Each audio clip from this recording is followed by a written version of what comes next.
Et bonsoir à tous, merci de me retrouver à nouveau sur Amoral Politique, votre émission où on parle de politique sans morale. Et on juge pas et on n'encourage pas les violences, évidemment. Alors, on va commencer par faire un hommage à ce journaliste qui est décédé malheureusement dans l'exercice de ses fonctions en faisant son travail en Ukraine, tir de roquettes. On pense à lui, donc Arman Soldin, qui était d'origine serbe, donc il connaissait bien les pays de l'Est. Et je vais vous donner le témoignage dans le chat et puis dans les commentaires, enfin pas dans les commentaires, mais dans la description YouTube. Je vous donnerai le lien vers le Twitter d'une de ses collègues qui a euh, parlé de qui il était et de son travail, plus en détail. Et voilà, je vous invite à les lire pour bien se rendre compte que c'était pas le journaliste prout-prout, enfermé dans un bureau et qui sortait jamais de chez lui. C'est vraiment quelqu'un qui faisait du travail. Ensuite, on va passer sur quelque chose d'un tout petit peu plus joyeux. Comme d'habitude, les intervilles du Sbeul. Euh, j'ai envoyé un mail directement à 100jours-de-sbeul.fr parce qu'il s'était planté sur le calcul des points pour Lyon. Il n'avait compté que Macron dans les visites qui ont été perturbées, mais il y avait Macron, il y avait Papendia, non, il y avait, eh ben c'est très simple, il y avait Macron, si, il y avait Papendiaï et Dupond-Moretti, et il y avait une secrétaire d'État. Donc vous voyez un peu le décompte. Il y avait aussi le fait que Papendiaï, lors de sa visite du 24 mai, avait bien fait ses visites, mais dans l'autre ordre inverse, etc. C'était pas annulé. Donc ils n'ont pas changé ça. Par contre, ils ont bien changé les points de, de Lyon pour la journée du 8 mai. Pas tout à fait les 104 points que je disais précédemment, puisque la visite de Macron avec le maire de Lyon ne concernait que Macron et pas les trois autres. Mais donc, résultat, ça a fait remonter le classement de Lyon. Et bah, vous pouvez le voir, je cache juste ça. Lyon est maintenant deuxième. Et on a donc deuxième avec 99 points. Et oui, c'est important d'aller leur dire exactement quels points ont été manqués. Et n'hésitez pas à le faire pour vous, là où vous habitez, hein, vous leur dites, vous leur envoyez un message, voilà, on a eu ça, et puis vous faites, bah, comme ils ont dit dans leur interview à Blast, vous faites des combos. Quand vous avez plusieurs ministres, les points s'accumulent. Donc, j'ai fait remonter personnellement le score de Lyon un peu plus haut. Et c'est pas mal. Après, ben, il y a eu pas mal de petites choses depuis lundi sur les actions qui ont pu être menées. On a eu donc Papendiaï aujourd'hui au collège d'Olto, c'était annulé aujourd'hui. C'était peut-être il y a 2 jours, ça déjà. Mais Papendiaï, visite annulée. La première ministre qui a décidé de faire un discours dans le jardin du Luxembourg, derrière les grilles où personne ne pouvait entrer. C'est quand même sympa, une première ministre qui s'enferme pour un discours. Elle s'enferme vraiment à grande distance pour éviter les problèmes, hein, les casserolades, mais même à distance, ils prennent quand même. On a eu la police qui a dit mais non, on est violent, on n'est pas violent, c'est on réagit à la violence, on l'endigue. Non, il y a la violence des deux côtés, on l'a vu depuis très longtemps. D'ailleurs, petite chose, ça compte pas en plus, pas de pont derrière les grilles. Oh, tout de suite. Petite chose que j'avais récupérée lundi lors de la venue de Macron à Lyon. Ceci est une goupille, goupille de grenade. Je crois que c'est du désencerclement, ça. C'est pas de la grenade lacrymo. Il y en avait pas mal qui ont été lancés. Et va vraiment falloir se défendre très longtemps pour arriver et dire que la violence des manifestants mérite des grenades de ce type-là. Parce que je sais pas si vous avez déjà foutu la main sur une grenade, normalement vous avez plus de main derrière.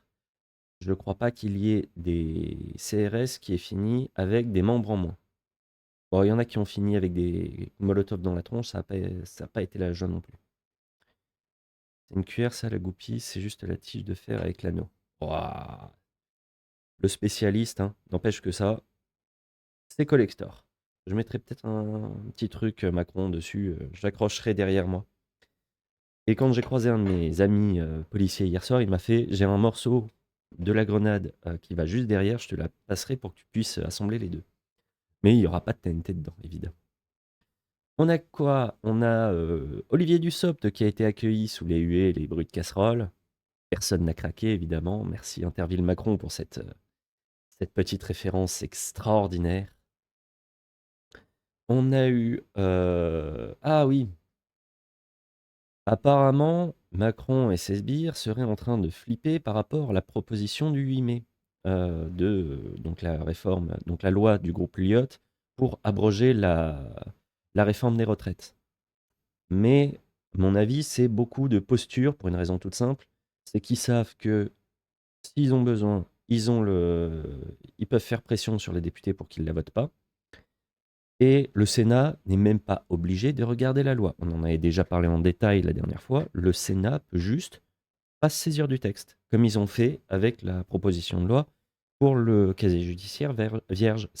Ils peuvent juste le laisser pourrir dans un coin et ça ne changera absolument rien.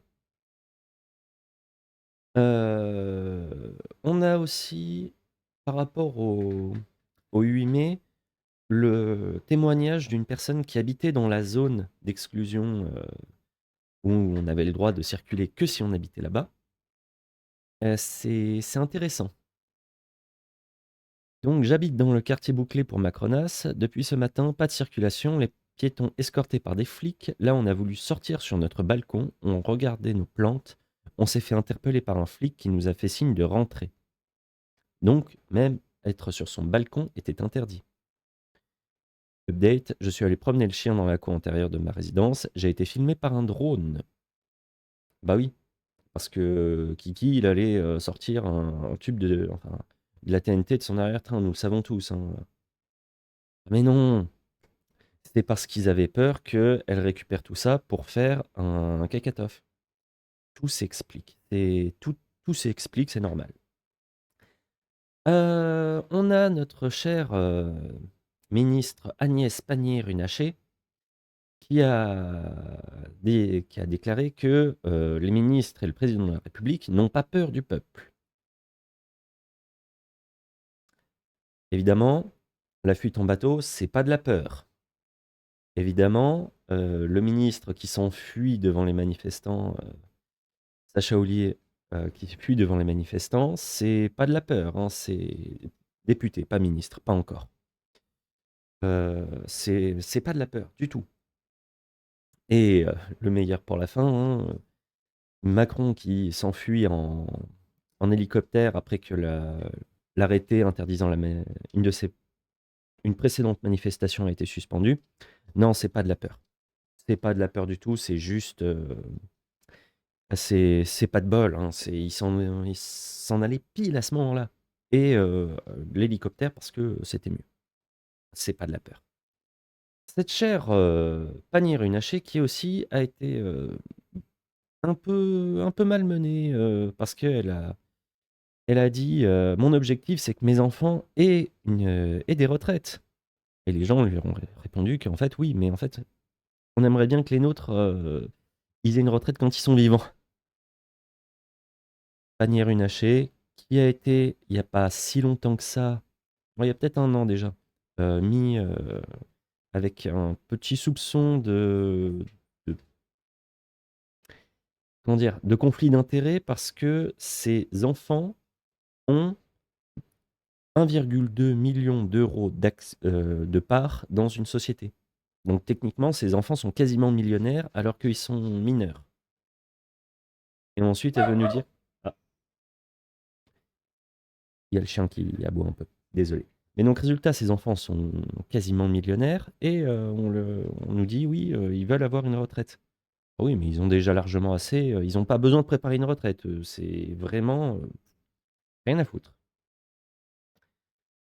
Ensuite, après les bêtises de madame, Pannier-Runacher et son indécence, on a on avait parlé la dernière fois, l'ultra-droite, ultra méga master droite, a fait une manif le 6 mai pour, enfin, en la mémoire d'un de leurs, précédents, manif ouais, militants qui est mort il y a près de 30 ans, je crois. Et Darmanin s'est fait, un peu emmerder parce que, ouais, vous interdisez les manifs, mais pas celle-là. Il a demandé, il a dit donc, heu, les préfets maintenant devront, interdire à l'avenir toutes les manifestations de l'ultra-droite. Il y a 2 questions qui se posent, face à cette déclaration. Premièrement, est-ce que juridiquement c'est possible? Parce que le tribunal administratif, il avait déjà recalé l'interdiction de l'an dernier, c'est pour ça qu'il n'y avait pas eu de demande d'interdiction cette année. 2e, question, si la mesure est applicable pour l'extrême droite, qu'il s'agisse, des dispositions qui existent maintenant ou d'une nouvelle loi qui serait votée pour éviter, ça, est-ce que l'interdiction va aussi se mettre de l'autre côté de l'échiquier politique? Voilà, en traitant, n'importe quel rassemblement, n'importe quelle manifestation un peu extrême, même d'extrême gauche, de, factieux, de tout ce que vous voulez et donc interdire, par une interdiction contre l'extrême droite, interdire aussi l'extrême gauche.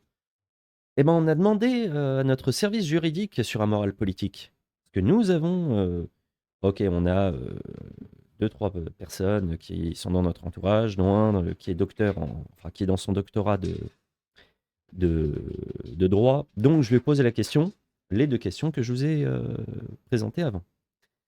Et ben, on a la réponse. Pour la première question, pour l'interdiction des manifs, le préfet avait tenté l'année dernière et s'était déjà heurté au tribunal administratif qui avait annulé l'interdiction. Donc il n'a fait que se conformer à l'interprétation de la loi par le tribunal administratif. Enfin, deuxième partie sur une hypothétique loi. Elle risque d'avoir la même fin que la loi Avia, donc censurée à 75%, elle ne sert quasiment plus à rien.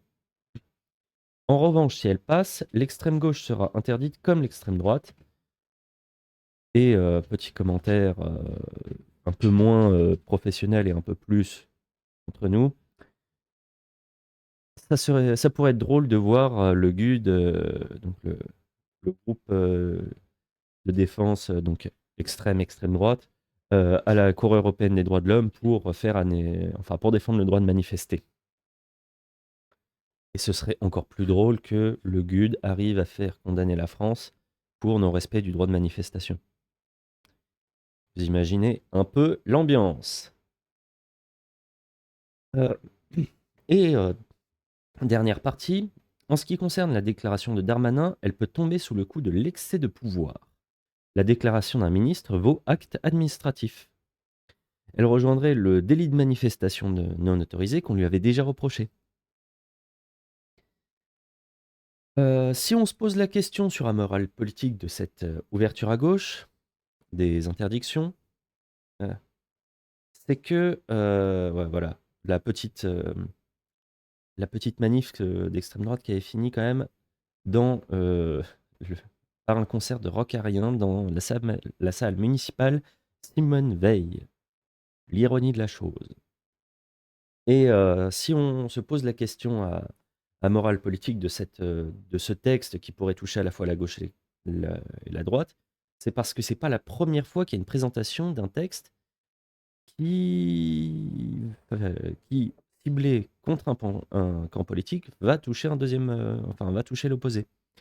On en avait déjà parlé, lors de la 19e, émission, sur une proposition d'Aurélien Taché de la NUPES qui voulait faire un fichage des sympathisants d'extrême droite et bah, ça a été enlevé par ceux qui ont présenté la loi parce que le Rassemblement national a fait: «OK, on fait, extrême gauche aussi». Et c'est assez vicieux dans ces cas-là Parce qu'effectivement, quand vous voulez cibler un extrême, vous risquez d'avoir en fait les deux extrêmes qui se retrouvent avec bah, manger à la même sauce. C'est normal. Parce que vous pouvez pas juste dire on interdit ce truc-là. Si ça existe d'un côté, enfin si ça existe des deux côtés, la loi s'applique de manière identique pour les deux camps. C'est un peu dommage quand même.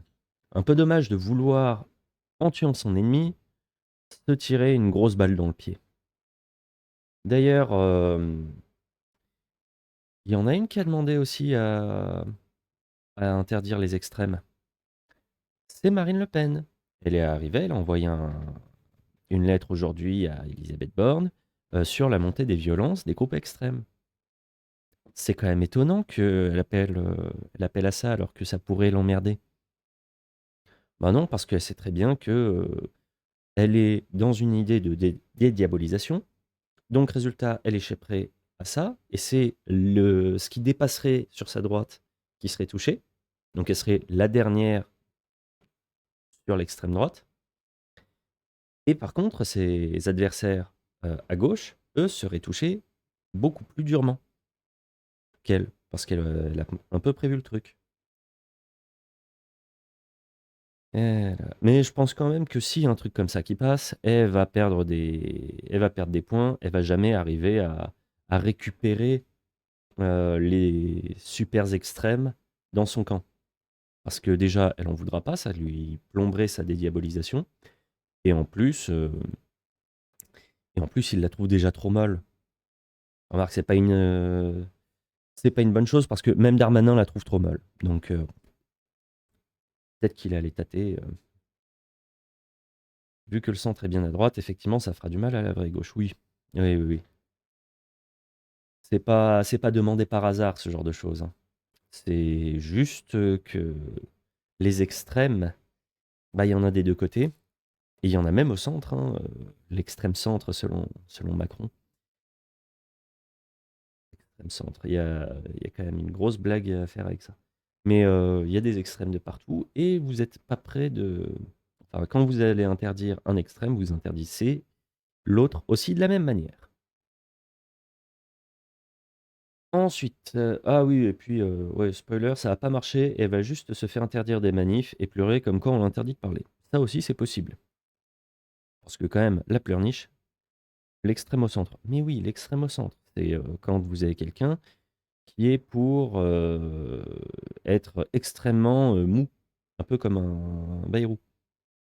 Non, c'est pas ça, mais, non et puis, on le voit très bien, Macron, il fait passer des lois, il fait le non, non, non, non, non.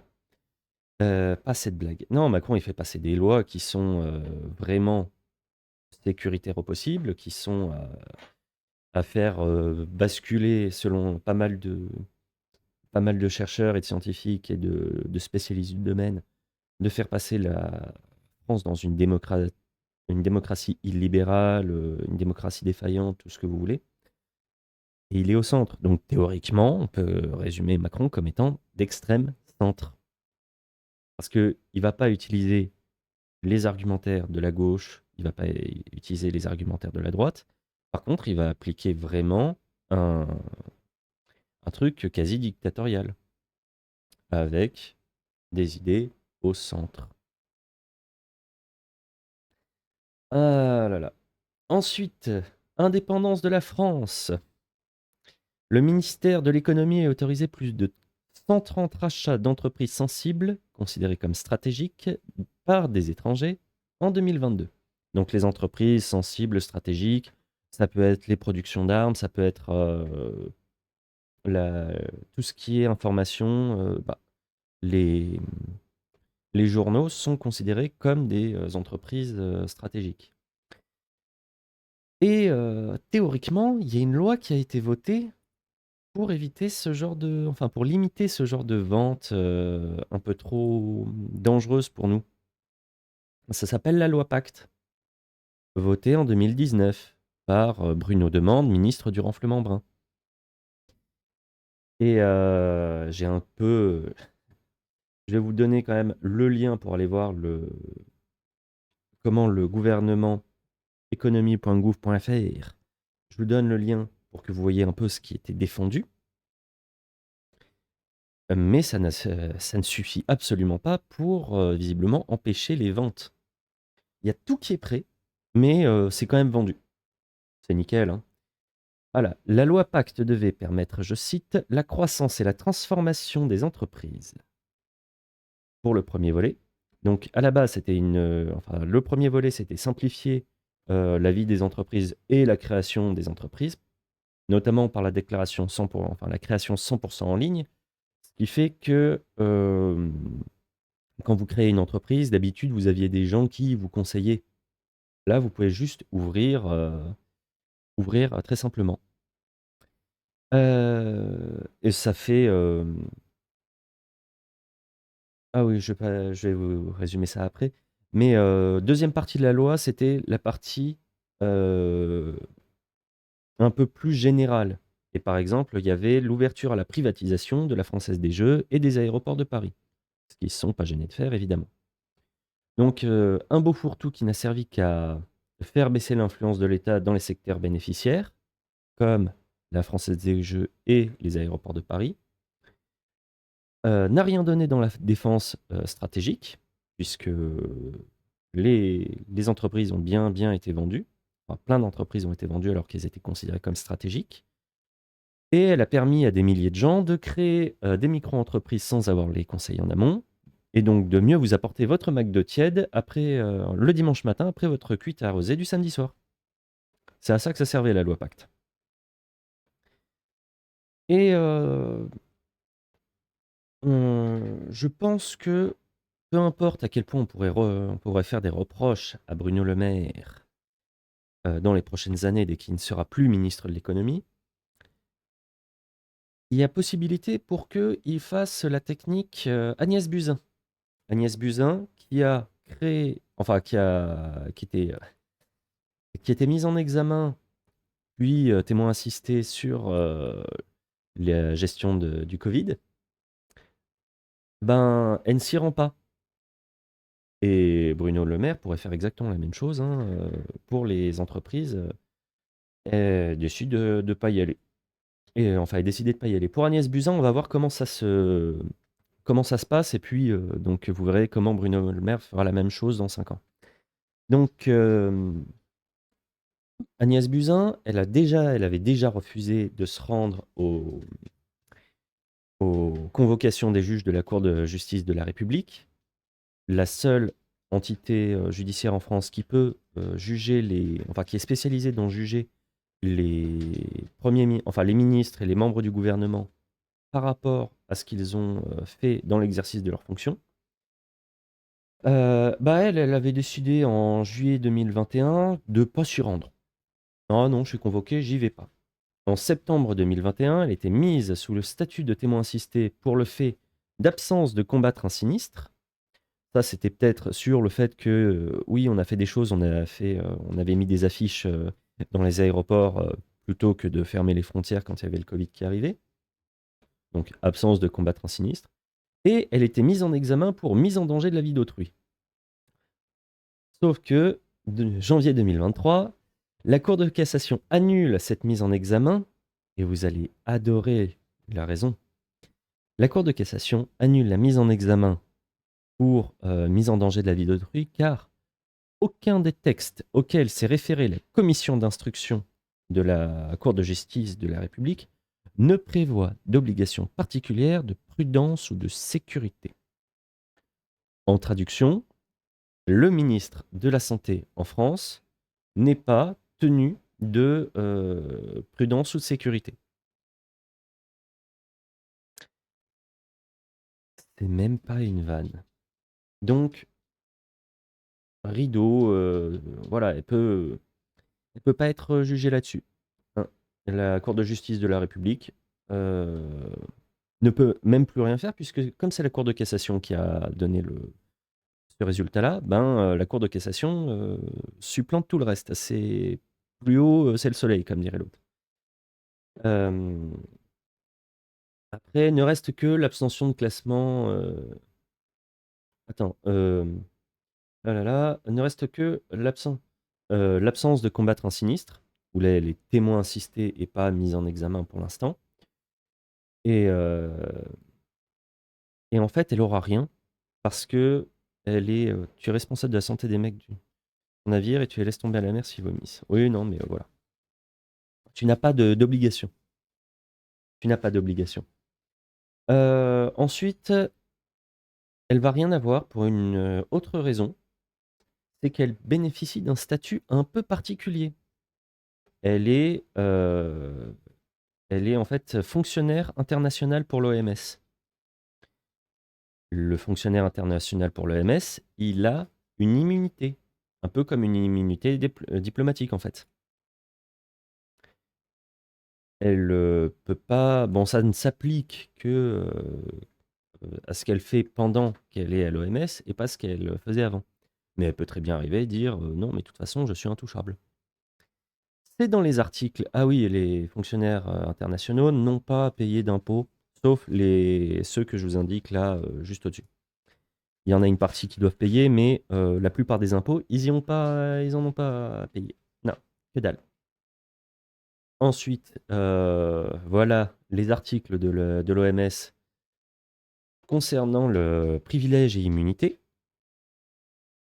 Donc, c'est vraiment en mode, tu peux pas me toucher, je m'en fous.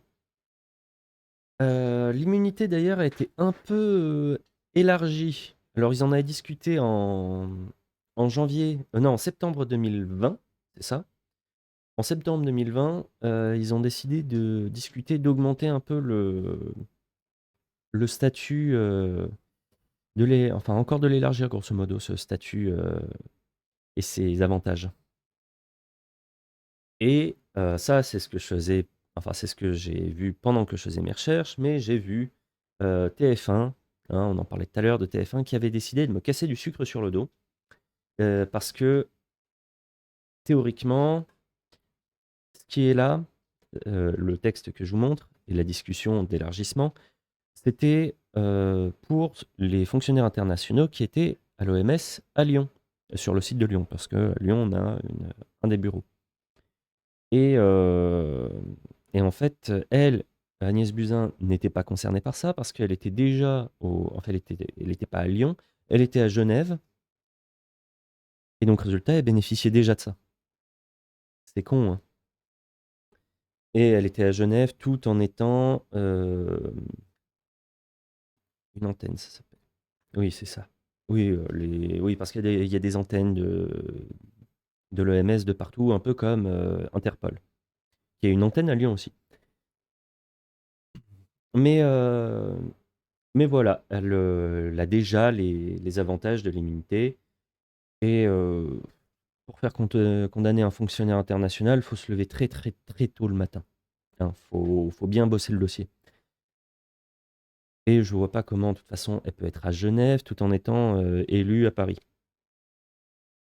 Non, je cherche plus à comprendre, je ne cherche plus à comprendre, et ne cherchez pas à comprendre, vous allez être, vous êtes déjà des factieux parce que vous êtes ici, mais vous allez être encore plus des factieux, et puis vous allez être interdit de manifestation bientôt.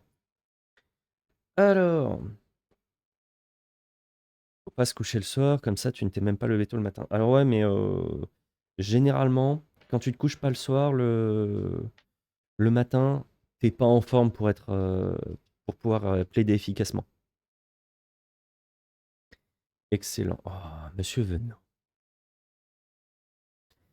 Ah là là. Prochain sujet. Prochain sujet, c'est assez sympa. Alors on connaît très bien monsieur Bruno Demande, ministre du Renflement Brun. Mais il est aidé dans sa tâche de demander aux entreprises par madame Olivia Grégoire. Ah oui, ça c'est encore une autre partie, par madame Olivia Grégoire, qui est une autre ministre. Et ils ont dit, bah en fait, on est allé demander aux entreprises, aux distributeurs, et on leur a dit que si ils faisaient pas, s'ils faisaient pas baisser les prix, et ben on allait dire, voilà, c'est tel truc enfin c'est telle entreprise et tel distributeur qui veut pas faire baisser les prix. Mais ils disent: «Non, on fera pas de loi pour faire appliquer quoi que ce soit. C'est juste, on va dire que eux ils sont méchants et que nous, on est gentils et qu'on essaie de faire bien notre boulot. Autant vous dire que, ça ne va rien changer. En mode: «Oui, ça fera de la mauvaise pub». Ouais, mais un distributeur, en fait, si c'est pas, à la fois une grande enseigne ou quoi que ce soit, si c'est juste un distributeur privé dans son coin et qui est en mode: «Bah, en fait, non, je vais pas j'en ai rien à foutre» et puis, de toute façon, c'est pas les clients qui achètent directement, c'est tel ou tel truc et puis, ils sont obligés de passer par moi donc voilà. Ça ne sert absolument à rien. Depuis quand la politique est devenue une cour de maternelle? Bah, tu demanderas à Chiappa. Ah oui, Chiappa, j'ai pas pu rajouter le truc et de toute façon l'article du Canard enchaîné, est ridicule. Mais grosso modo, Chiappa devrait bientôt dégager du gouvernement avec une autre, secrétaire d'État ou une autre ministre parce que Playboy, parce que, Fonds Marianne et cetera et cetera. Autant vous dire que dès qu'elle aura dégagé du gouvernement, je pense que j'ouvrirai au moins un peu pas une bouteille de champagne parce qu'on va voir bientôt, hein, pourquoi. Pas une bouteille de champagne, mais fond de bière tiède, comme dirait, Karim Debache. De toute façon, elle mérite pas plus que qu'un fond de bière tiède. Alors, si vous avez, comme moi, un peu de mal à acheter, certains produits alimentaires, bon, évidemment, le champagne, ça allait être très, très compliqué. Mais il y a 43 des Français qui renoncent à acheter certains produits alimentaires. Donc vous avez presque une personne sur 2 dans le pays qui commence à avoir du mal à se nourrir correctement. Et puis, la plupart des Français qui peuvent pas, épargner, la plupart des Français qui doivent se serrer la ceinture. Voilà, heu, la situation est incroyable et évidemment, il y a des notifications qui arrivent. Ensuite, imposition. Alors le tweet est un peu long, mais imposition, c'est, si vous payez beaucoup d'impôts, c'est que vous n'êtes pas encore assez riche. C'est une vieille blague, enfin, une vieille blague qui tourne à ce niveau-là, sur la gestion, des impôts. C'est que quand vous êtes extrêmement riche, vous avez tout ce qu'il faut en termes de dégrèvement, de machin. Les Vous pouvez tomber, si vous êtes vraiment dans le très haut du panier, à 0,26 d'imposition. Voilà, comme, l'indique le tweet, 37 familles les plus riches de France, 0,26 des d'imposition. C'est plein de montages financiers, c'est plein ouais, 0,26 et ensuite, voilà, il y a tellement de blagues comme ça, mais les impôts pour les grandes fortunes ou pour les grandes entreprises, c'est beaucoup plus drôle. Oui, bah, toi, ouais, tu à 10 fois ce taux? Ah, tu qu'à 2,5. Bon, ça va. Il y a des gens qui sont taxés à 55. Ouais, 2,6 pile. Mais oui, mais il y a des gens qui sont taxés à 55. Hein, les petits indépendants ou autres, c'est 55. Et les grandes entreprises et autres, ils sont taxés à rien du tout. C'est pas en France, dans un des pays de l'Est pour attirer, Amazon et autres. Amazon ne paye que 1 000 € l'équivalent de 1 000 € d'impôts, dans un des grands pays de l'Est. Voilà, ça vous laisse un peu imaginer le truc.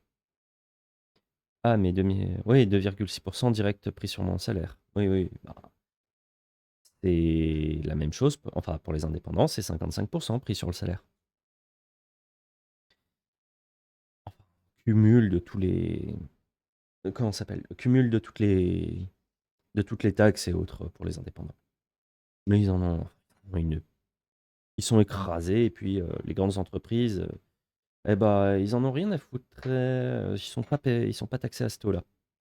Plus vous êtes grand, moins vous payez. C'est un peu comme, sans compter les charges patronales qui se prennent avant. Oui, en plus. Mais, plus vous êtes grand, moins vous payez et c'est comme sur YouTube, plus vous avez besoin d'argent, plus vous avez de gens qui peuvent vous subventionner. n'est pas du tout mon cas, hein. Mais, mais bientôt, bientôt. On sera à une cinquantaine sur cette. On aura dépassé les 50, on pourra commencer à être rémunéré, tout ça. Ce sera parfait. J'ai confiance.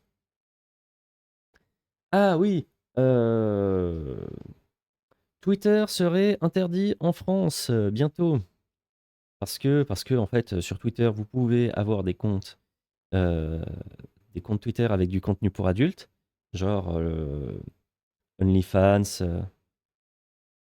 L'Ukraine lance son opération en ce moment. Eh ben, on regardera ça. Mais ouais, donc Twitter, vous avez des comptes de travailleuses du sexe et de OnlyFans et de mimes et de ce genre de choses qui montrent des choses extrêmement explicites, des photos extrêmement explicites, des vidéos extrêmement explicites. Et comme des mineurs peuvent facilement faire un compte Twitter et tomber sur ce genre de choses, eh ben, ça tomberait sous le coup de il faut montrer, enfin, il faut contrôler l'usage des utilisateurs ou sinon c'est considéré comme un site porno. Et comme on avait déjà dit la dernière fois, ils vont juste faire un bon d'abonnement pour NordVPN, CyberGhost VPN ou n'importe lequel d'entre eux, ou les VPN gratuits sur certains navigateurs. Je crois que Brave a un VPN gratuit. Donc les gens ne vont pas se conformer à la loi. Ça va être incroyable. Les gens vont arriver à avoir des VPN pour suivre les gens et pour savoir ce qu'ils disent et s'ils sont à mettre sous le coup de la loi, bah en fait, tu vas pas pouvoir. Ça va être. Bah oui, puisque normalement, il y a Pharos. Quand vous voyez un tweet ou un truc comme ça, ou n'importe quoi d'ailleurs sur le net, qui peut être dangereux pour vous, pour un autre utilisateur, un appel à la violence ou autre, vous pouvez signaler le contenu à Pharos, qui est une plateforme du gouvernement qui sont plus ou moins réactifs selon la gravité. Le doxing, par exemple, le fait de révéler les informations personnelles de quelqu'un, vous envoyez, et généralement, dans l'heure, vous avez un appel de Pharos qui vous dit voilà, on a pris les trucs, on a gardé toutes les informations. Mais là, si vous avez quelqu'un qui a un VPN et qui est marqué, je mettrais, mettons en Ouzbékistan ou au Japon, et bah Pharos va arriver et faire ouais, bah en fait, oui, mais non, parce qu'il est marqué au Japon. Et donc, vous augmentez encore les conneries, surtout que il y avait déjà quelqu'un au gouvernement pendant le précédent quinquennat qui avait dit que ça ne servait à rien, qui avait dit que interdire quoi que ce soit, obliger quoi que ce soit à s'identifier en France et que les autres pays ne le font pas, ça servira à rien.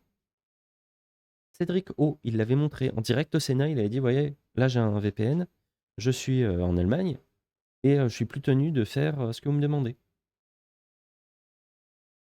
Mais voilà, ils sont vraiment nuls au gouvernement pour demander ça. Ensuite, nous avons une condamnation. Ancienne députée macroniste Anne-Christine Lang, condamnée à 60 000 euros d'amende et une peine de 3 ans d'inéligibilité pour détournement de fonds publics. Elle a reconnu devant le tribunal un détournement de 44 650 euros. Bon, je suis fatigué, je me retrouve dans les années 90. Donc, 44 650 euros et condamné à 60 000 euros. Ah, elle avait pris ça sur son indemnité de frais de mandat. C'est bizarre, c'est aussi ce qu'avait fait Monsieur de Rugy. L'ancienne LRM Christine Lang a depuis repris son poste de fonctionnaire au sein de l'Éducation nationale. Le tribunal a accepté sa demande de ne pas inscrire la condamnation à son casier judiciaire, évitant ainsi tout problème avec l'administration. Voilà, quand vous avez du pouvoir, même quand vous êtes condamné, ce n'est rien. Euh, c'était il y a quelques années, c'était Christine Lagarde qui avait été condamnée à aucune peine. Elle avait été reconnue coupable et condamnée à aucune peine. Mais nos politiciens ne sont jamais condamnés. Il faut le savoir. Les politiciens ne sont jamais vraiment condamnés. Même quand ils sont mis en examen ou autre, ils ont jamais des vrais trucs. Enfin, ils ont jamais ce qu'une personne normale aurait dans la même situation. Ensuite, nous avons Monsieur Sarkozy qui est de retour devant la justice. Enfin, évolution, puisque c'est un vieux dossier, c'est le dossier des financements libyens. Affaire des financements libyens révélée en 2011 par Mediapart, le parquet national financier demande un procès à l'encontre de Nicolas Sarkozy pour les faits de corruption, association de malfaiteurs, financement illégal de campagne électorale et recel de détournement de fonds publics. En plus de Nicolas Sarkozy, le PNF demande le renvoi devant le tribunal correctionnel de 12 autres personnes, dont les anciens ministres Claude Guéant, Brice Hortefeux et M. Éric Woerth, rapporteur de la loi, enfin de la réforme des retraites. Il est toujours dans les bons coups, hein, celui-là. Il est toujours dans les bons coups. D'ailleurs, il a été condamné à de l'inéligibilité et il a passé quelques années sans être élu. Et les gens l'ont remis, putain. Qui vote pour que Éric Woerth soit son député? On dirait des chats, ils font des conneries, mais ils s'en foutent. Exactement. Ouais, c'est ça. Ils en ont. C'est. Poum! Fais plus ça. Les gens n'ont pas de mémoire. Oui, oui, bah, je sais, c'est pour ça que j'essaie de faire un peu de travail, de aller chercher un peu ce qui s'est passé avant. Mais ouais, non, les gens n'ont absolument pas de mémoire. Par contre, là, on a parlé donc une LRM qui a été condamnée. Sarkozy et 12 autres personnes qui sont attendues devant les tribunaux. Et là, on apprend qu'il y a quelqu'un d'autre qui arrive devant un tribunal, enfin qui va probablement arriver devant un tribunal. Quelqu'un qui est mis en examen. Encore un député. Mais cette fois-ci, c'est pas tout à fait le même camp. Un député LFI, visé par une enquête de fraude fiscale et blanchiment, soupçonné d'avoir dissimulé aux autorités une somme estimée à un peu moins de 200 000 euros. Comme quoi, peu importe le camp, il y a toujours des pourris de partout pour en profiter. Incroyable. Et puis là, j'espère que... ouais, non, tu vas pas faire de blague. Tu vas pas faire de blague, mais il y a toujours des pourris de partout pour en profiter. Et j'espère que là, il y a personne qui va arriver et le défendre. Ah si, il y a... Non, tu fais pas cette blague. Mais il y a des gens qui sont en train de le défendre. Alors, autant sur Sarkozy, c'est... Allez, vas-y, on sait qu'il est coupable d'avance. Là, il y a les gens qui ont fait... non, mais quand même, présomption d'innocence. Ouais, présomption d'innocence, ça, c'est que quand c'est de votre camp, hein. Parce que le nombre de fois où la gauche a mis en avant que Sarkozy était mis en examen, que plein de monde, Big Malion, tout ça, ils étaient mis en examen, il y allait avoir des condamnations, on le savait, ils étaient coupables. Là, j'ai vu énormément de ah non, mais présomption d'innocence, SVP, faites pas les.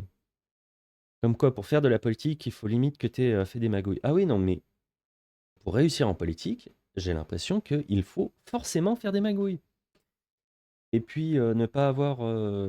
Même. Tu peux avoir des gens qui ne font pas des magouilles en politique, mais systématiquement, à partir du moment où ils commencent à prendre de l'importance, c'est qu'ils ont touché au Grisby. On notera un petit Olivier Dussopt qui était dans le truc de le plus propre possible, etc. Et à partir du moment où il a commencé à toucher un peu les lithographies, les machins, bah bizarrement, il était beaucoup plus enclin à dire oui à tout le monde. Pour ça, hein, il était le meilleur défenseur, enfin le meilleur attaquant contre la précédente réforme des retraites. Et aujourd'hui, c'était le défenseur de la nouvelle réforme des retraites. François de Rugy, il avait pendant des années, bah, jusqu'en 2014 aussi,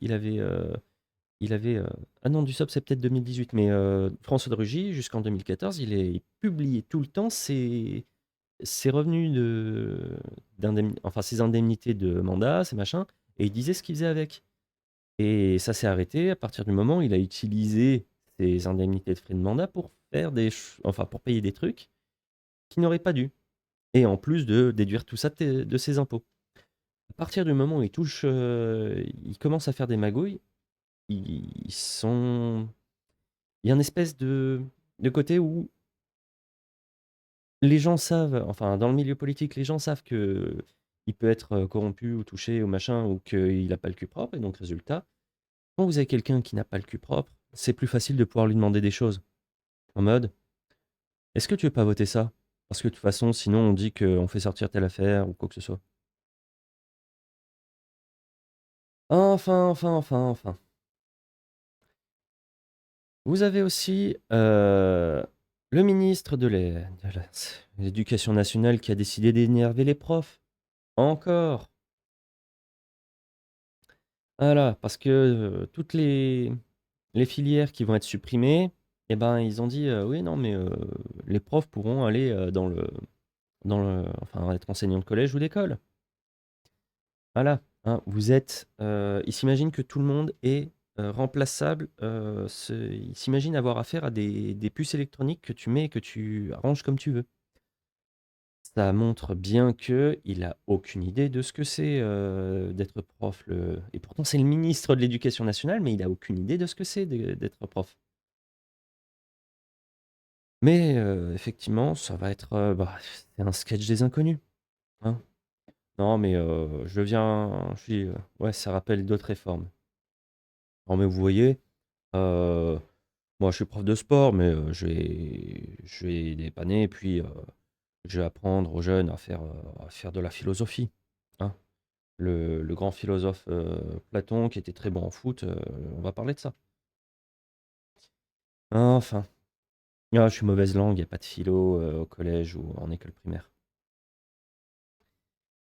Ah! Autre blague, les étudiants boursiers locataires dans des résidences du Crous, en région parisienne, ont reçu un mail indiquant qu'ils devaient impérativement quitter leur logement avant le 30 juin 2024 pour qu'ils soient disponibles pour l'accueil des Jeux olympiques de Paris 2024. Voilà.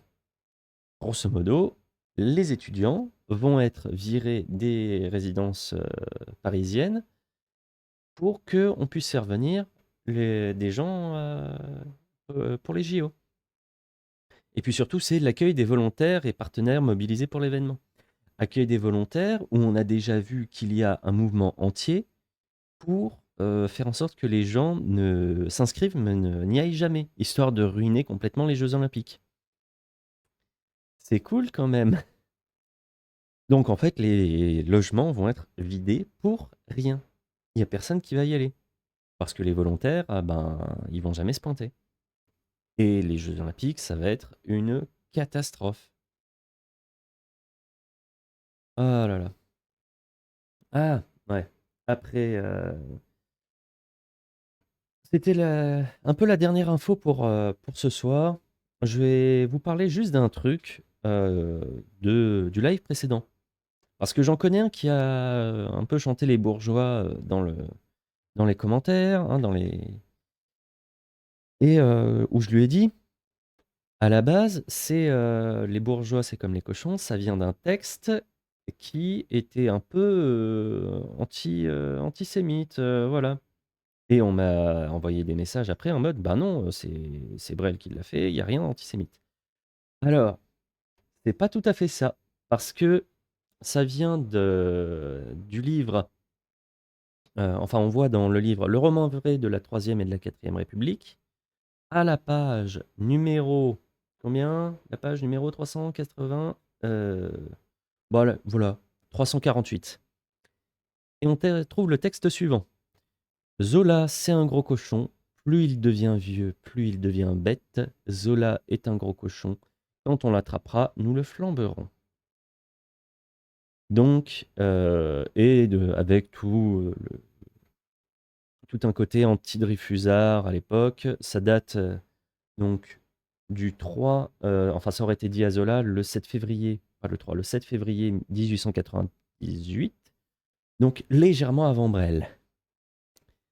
Et la raison pour laquelle, Jacques Brel s'est retrouvé avec ce texte-là, c'est qu'il aurait fait un petit peu confiance à quelqu'un où il fallait pas. Un certain Paul Berthet, de son vrai nom Paul Touvier, ancien responsable de la milice à Lyon. Donc, quand vous chanterez Les bourgeois c'est comme les cochons, vous vous souviendrez que à la base c'est un texte anti-Dreyfusard. Et c'est sur cette avalanche de grandes informations croustillantes et que vous adorez que on va arrêter un peu ce soir. Sauf si vous voulez continuer, qu'on aille essayer de chercher les informations sur les. On reparle du livre de Bruno. Non, non, on va pas reparler du livre de Bruno. On pourrait chercher les informations sur l'Ukraine, parce qu'apparemment il y aurait des trucs. J'ai cherché. Est-ce que le canard a trouvé quel truc? Attends, Ukraine. Qu'est-ce qu'on a comme information à la une? Euh, Alors, qu'est-ce que. Ah là là là là. La Crimée. Non, il y a des blagues, mais. Oh non, c'est. Ah oui, non, c'est juste le. euh, L'Angleterre a livré des missiles longue portée à l'Ukraine. Ça va être. Ça va être très intéressant là. Je pense que Poutine il va adorer il va adorer cette blague. Après, des gens qui ont réussi à faire plier l'Angleterre, il y en a pas tant que ça, hein. Donc, j'espère bien que qu'ils s'y préparent très fort, hein.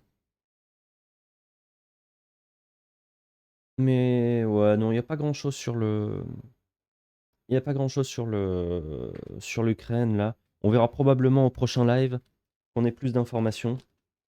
Mais voilà, on va arrêter pour l'instant. Heu, j'ai pas envie d'essayer de vous lire Le Canard en direct, ça va pas être très intéressant. Et donc, on se retrouve lundi pour la prochaine émission. D'ici là, portez-vous bien. Heu, Si vous avez des informations à me faire passer, vous me les faites passer. Vous rejoignez les réseaux sociaux, Instagram, Twitter, Facebook, classique. La chaîne YouTube. Vous partagez les replays comme d'habitude. Regarde mon Insta. Qu'est-ce qu'il a qu'est-ce qu'il a mon Insta? Heu, Lequel d'Insta? Hein. Ah, il y a trop d'informations.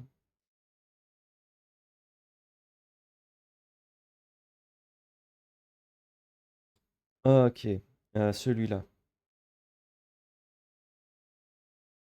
Qu'est-ce que Le Canard enchaîné. Alors, un problème dessous, c'est l'explication servie par le ministre de l'économie. Ah oui, oui, oui, oui, oui. Oui, je l'avais vu passer, j'avais oublié oui, Bruno Le Maire a sorti son bouquin maintenant parce que le son éditeur disait que s'il sortait pas le livre, s'il sortait pas le livre maintenant, il allait devoir, rembourser les avances versées par l'éditeur. Enfin, Bruno allait devoir rembourser, certaines sommes et donc résultat, c'était effectivement pas le moment, c'était pas le moment de sortir le bouquin, mais ouais, Bruno Le Maire n'avait pas le choix, hein, ça lui aurait coûté, ses avances. C'est bête quand même. Tout ça, et puis une polémique, j'ai pas choisi le moment pour le sortir. Ouais, non, mais après, déjà que l'éditeur l'ait sorti, c'est n'importe quoi. Quel éditeur peut accepter de sortir une bouse pareille? Enfin bref. Je vous dis donc les réseaux sociaux, le YouTube, Instagram, Twitter, Facebook, tout ça, tout ça. Il y a un éditeur qui me met de l'huile sur le feu. Je pense même que l'éditeur a fait exprès. Mais vous oubliez pas donc tous les réseaux sociaux, il y a des shorts et des réels qui arrivent bientôt normalement. On est en train de faire en sorte de f d'avoir un truc un peu plus classe, un peu plus clair, un peu plus précis, que les gens s'y retrouvent tout le temps quand ils voient ce que je fais, et ce qui est fait, pas que par moi d'ailleurs. Mais on fait un gros travail en arrière-plan sur l'harmonisation de tous les visuels pour vous donner un travail de la meilleure qualité possible. Je vous dis à lundi, 20h. Prenez soin de vous et surtout évitez les manifs qui pourraient dégénérer.